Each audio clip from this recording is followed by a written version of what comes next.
Sup, good day ulit mga tol. Documentary number 187 na tayo. Let's G.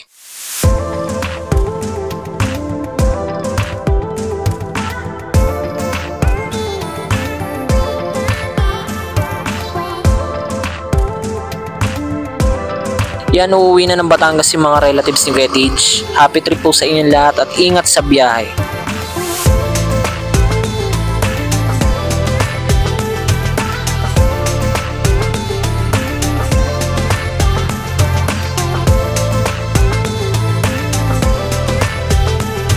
Yan, pagdating namin ng store, mga 1 minuto lang nandito na ulit si Gab, nakaabang. Yan, sasamahan niya akong bumili ng ulam saglit.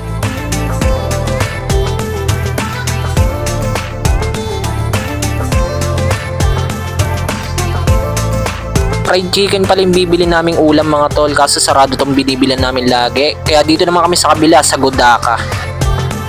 Yan, okay na mga tol, nakabili na kami. Sabi pala ni Gab, daan muna daw kami ng pet shop bago kami dumiretso ng store, kaya yan. May nakurso na daan si Gab, eto, isang beta fish na kulay puti.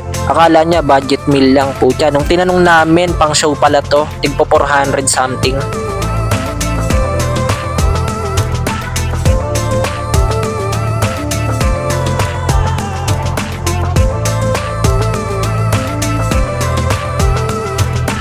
Yan, dito na kami sa store mga tol, kain na tayo. Yan, inaya pala ako ni Renren dito sa bakanting lote. Peperamin niya kasi ko ng isang aquarium, kukunin namin. Tapos may titignan lang din. Yan no, solid, 2.5 gallons ang sukat.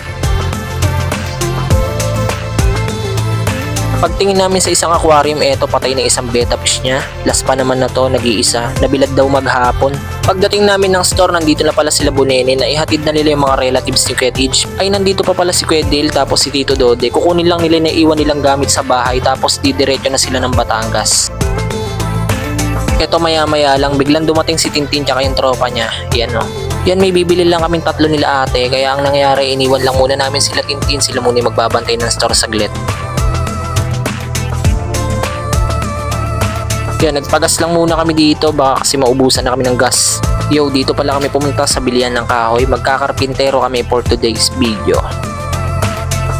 Angas dito mga tolo, per kilo pala ang bentahan ng kahoy dito.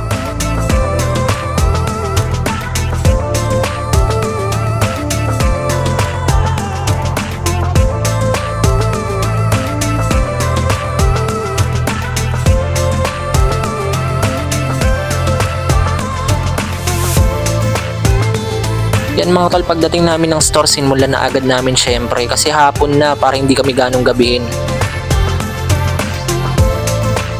Habang naggagawa kami, biglang may parid mga tol, kaya medyo patigil-tigil kami kasi ang angas ng parid oh. Ang dami, ang haba niyan, isang buong street yata yan.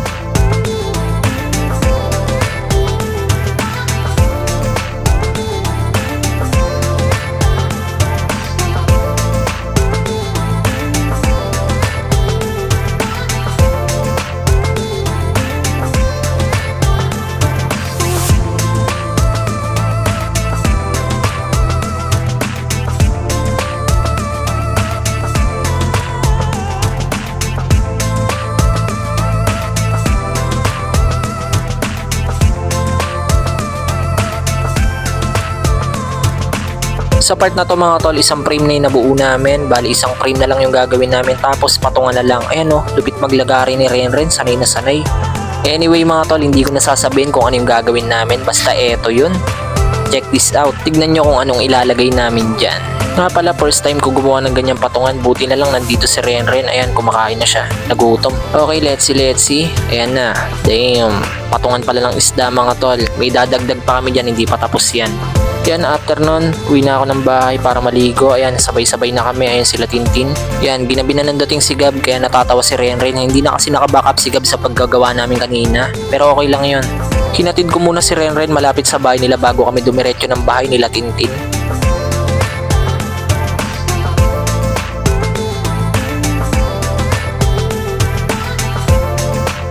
Okay mga tol, isang mabilisan lang. Balik na ako ng store. Let's go!